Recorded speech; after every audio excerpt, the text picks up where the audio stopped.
नमस्कार. शिवाली अश्विनी या माझ्या युट्यूब चॅनलवर सगळ्यांचे मनापासून सहर्ष स्वागत.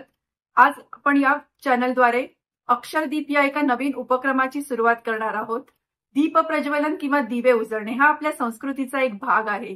या दिव्यांच्या प्रकाशातून किंवा तेजातून आपल्याला जी पॉझिटिव्ह एनर्जी किंवा एक प्रकारची ऊर्जा मिळते, तीच ऊर्जा किंवा तीच पॉझिटिव्ह एनर्जी जेव्हा आपण आपल्या आवडीचं एखादं पुस्तक वाचतो किंवा ते एखाद्या साहित्याचा आस्वाद घेतो तेव्हा सुद्धा आपल्याला मिळते.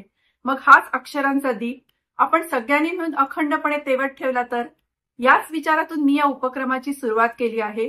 या उपक्रमाद्वारे एखाद्या मुख्यत्वे करून एखाद्या पुस्तकाचे किंवा एखाद्या दर्जेदार साहित्य कृतीचे वाचन आणि त्या अनुषंगाने विचारांची देवाणघेवाण आपण सगळे मिळून करूया, तसा प्रयत्न करत राहू. आज मी जे पुस्तक निवडले आहे ते आहे केल्याने देशाटन. या पुस्तकाच्या लेखिका आहेत रोहिणी गोरे. हे पुस्तक आहे केल्याने देशाटन, लेखिका रोहिणी गोरे.